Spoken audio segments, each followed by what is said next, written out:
How's I was popping this dude? About to actually this vid. I am in a new location right now. I look crazy, but I've left Dubai and I'm in a new country. And so far, this location is just not giving. It's just not. It's like I ain't fucking with the food. I'm not fucking with a few things, honestly. And I'm ready to go. I just got here, but I'm already like, But I'm gonna give it a chance before I continue to talk shit about it.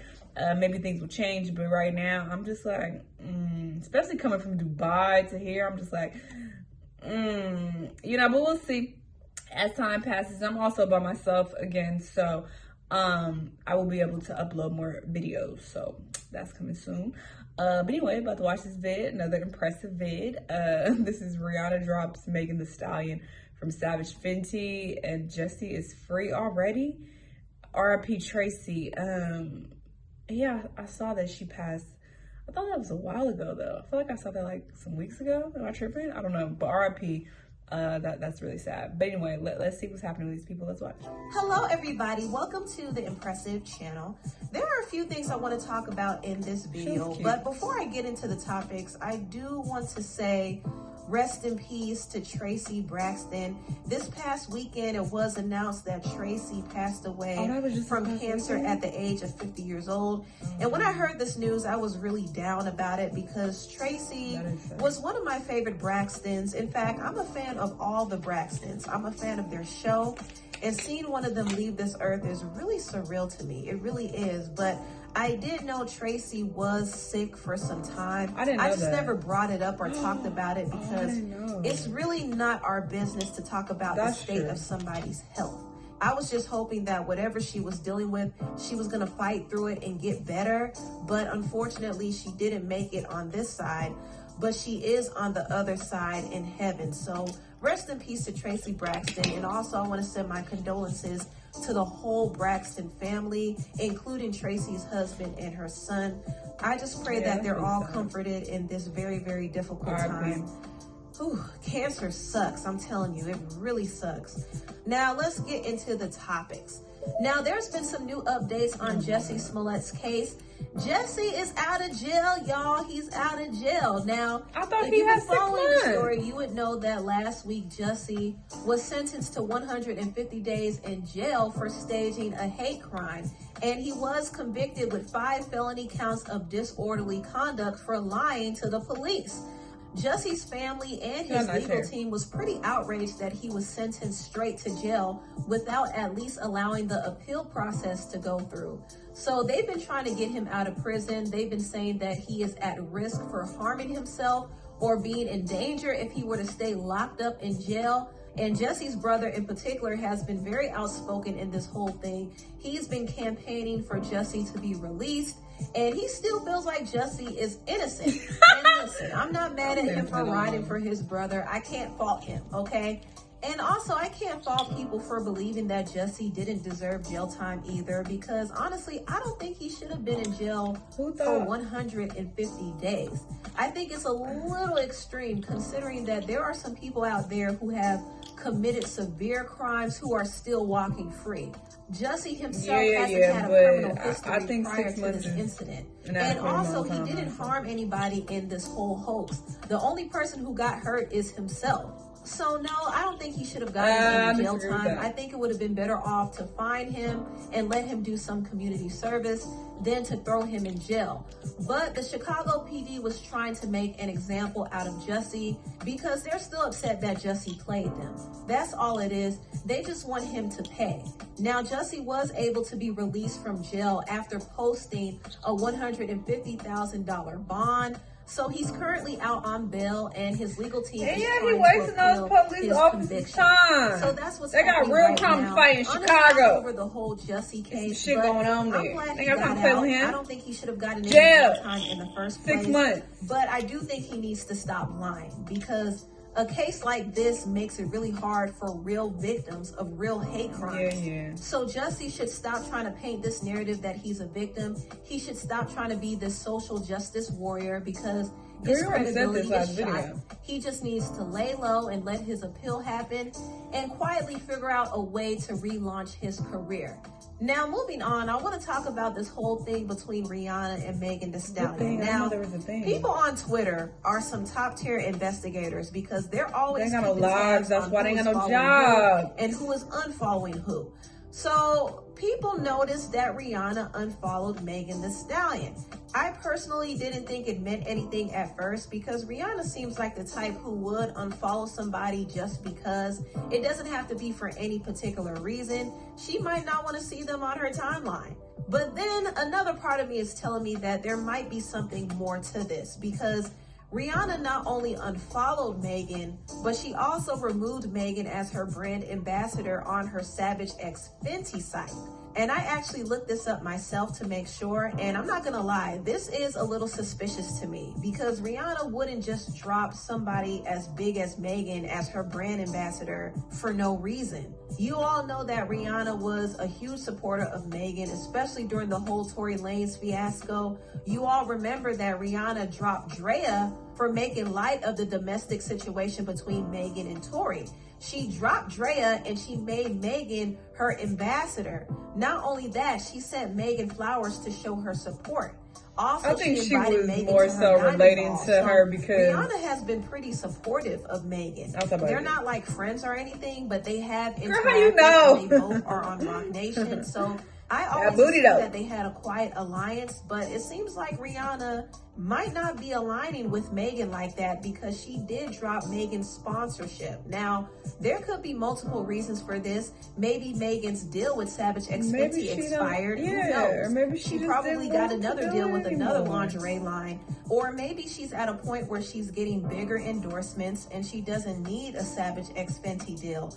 But that would be unlikely because nobody is going to turn down a lucrative bag like that. But I'm just coming up with different possibilities. I don't want to automatically assume that something is shady going on, but I can't ignore some of the speculations that are out there. Now, there has been some talks about a lot of big people in the industry quietly unfollowing Megan, and some are suspecting that they unfollowed her because they may have found out about something regarding the whole case she has with Tory, and that's just a conspiracy. Or maybe it's something that's totally unrelated. But it is a little odd to see Rihanna kind of distance herself. And once again, an unfollow doesn't really mean much, but to see Rihanna drop her from her site is a little suspicious. The only time we've seen Rihanna just drop celebrities or social media personalities as her ambassadors is if they say or do something that's controversial, especially if it relates to domestic violence. You see how quickly she dropped Drea Michelle and Ari Fletcher. So Rihanna doesn't do anything drastic like that unless she's aware of something. So who knows? It might be something shady going on behind the scenes, and maybe Rihanna caught wind. And why we putting on Rihanna as if she ain't got a whole ass team who making decisions? But I'm not gonna lie, it is a little odd. Now, moving on, I want to talk about the singer Ari Lennox. It was recently announced that Ari part ways with her management team, Black Wax. She's been with Black Wax for 10 years, and she's just now parting ways with them. And I think this is a great decision for Ari's career because I don't feel like her management team has really taken her to where she should really be. Ari has a lot of potential to go further in her career, and she's just really starting. Even though she's been in the industry for a very long time, she hasn't really seen the fruits of her labor until recently. Within the past few years, she has been able to have 3 gold singles under her belt and a platinum single. She also earned her first song on the Billboard Hot 100 charts, which is her song Pressure. So she's been progressing, and I think she's at a point in her career where she really needs to get to the next level. And the way she could get to the next level is if she has the right management team. Now, Ari is dropping her sophomore album soon. So she needs a team that can help her get things in order and can help promote her in the best way possible.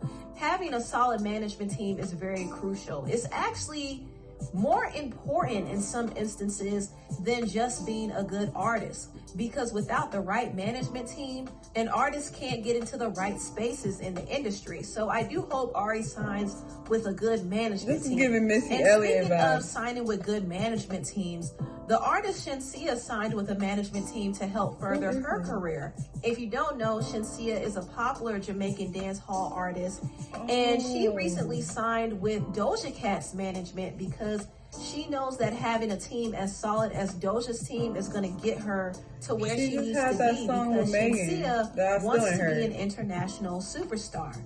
When I achieve my ultimate goal, which is to become a huge pop star or international artist, period, Doja Cat started popping like crazy, right? And I was watching her and watching her performances and all of that.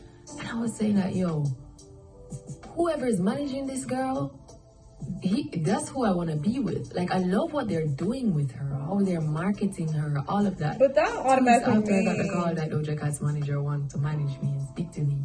Wow. I cried like a baby. I was like, Jesus. I have a different mindset where I'm trying to take over the world and I cannot do it alone. Especially being the fact that I'm from Jamaica, I've been doing it for so long, but I am humble enough to notice that not everybody can understand my music outside of Jamaica. So it's not reaching the audience that I want it to reach. You just know it as Shenseea from this genre. I want to be worldwide. So you heard Shenseea say that she wants to be a worldwide superstar. That is her goal. And she linked up with Doja Cat's management because Doja's manager, Sal, can probably get Shenseea to where she needs to be. Shenseea is very talented. She can sing, she can rap. And besides that lick song, she does have some good music. I did listen to her album, Alpha, and I like some of the songs on the album, especially the one she had with Sean Paul called Lying If I Call It Love. He's still doing I music? think that song is a hit, personally. But I did like the fact that she didn't deviate too much from her dance hall sound, because I think that's where she really shines. All these girls look the same, but though. I understand that she it's wants to experiment boring. with other sounds because she's trying to appeal to a broader audience. But do y'all think Shenseea can be an international success like Doja Cat? Can she be the next Jamaican female artist to blow up worldwide? Who knows? I do think Shenseea is well on her way. She has what it takes. She understands that she needs the proper management team to get to where she needs to be. I think Shenseea has what it takes, but she has to stay focused and stay true to herself as an artist. Now, I kind of want to touch on this whole situation between Shenseea and the producer London on the track, because it was rumored that these two are allegedly dating. And London showed up and supported Shenseea at her listening party in Jamaica, and he gifted her a chain. So this, of course, created more speculation that these two are together. What do I think about this? Well, I think Shenseea is doing this for the publicity and the connections. While I don't necessarily think it's a good look to be associated with London on the track, because we all know London's history with women. We see how he treated Summer Walker and his other baby mamas. He's been accused of being a deadbeat father and a cheater. So it doesn't look good for Shenseea to date him with the type of reputation he has. But London is still a very respected producer in the industry, and he has connections. And Shenseea is very aware of the different opportunities she can get from being associated with him. So she's going to try to get as much benefit she can from the relationship. As long as she doesn't get pregnant, she'll be fine. Anyway, tell what you all think of Shenseea, sis, this ain't it, girl. It's not worth it. First off, the people who are really successful in the industry, they did not have to date someone in order to get where they got. They didn't fuck their way to the top. That ain't the way to go. It seems like she's ready to do whatever, because she's like, that's my goal, to be an international pop star. I gotta do it. And Doja Cat got this manager. I got him too. Like, I'm trying. Like, it seems like she's really determined to get to the next level, and she's just trying to grab at straws and do whatever it takes. But here's the thing, Doja Cat is very unique. She's a very unique artist, and this girl, she's gorgeous, but she's giving like a bootleg Nicki Minaj. I ain't gonna lie to you, that's what I see when I look at her, and it's just not giving anything unique or interesting. But as far as her look goes, you got to have the whole package. That's very important. I can't speak on her music because I have not heard any of it, but maybe her music is like doing, amazing, and maybe that'll carry her. I don't fucking know. But the problem also with the management thing, just because you share the same manager as someone who is super big in the industry, that does not automatically mean that you about to be big like that. Like, and I feel like she thinks that, but there have been so many situations where artists have been managed by the same person, and then one artist like super pops off and the others don't do anything. They fall completely flat. And a lot of the times managers will put more of their energy into the more popping star. So you might think it's a good thing to be under this manager, but he might be paying you dust and giving you like 10% and giving Doja 90. So therefore you're not going to get the same results. So I think she's grabbing at straws. That's what it sounds like. But I don't know this fucking woman. Maybe she is doing all the things that she's supposed to do, except the London on track thing. Girl, that is a terrible look. And he is trash. Like, how many times has this man been proven to be trash? What are you doing? You holding hands with him? Like, it's your life though, whatever. Anyway, y'all let me know what y'all think about all this stuff. Let me know what other videos you want me to watch, and I'll see y'all in the next one. Bye!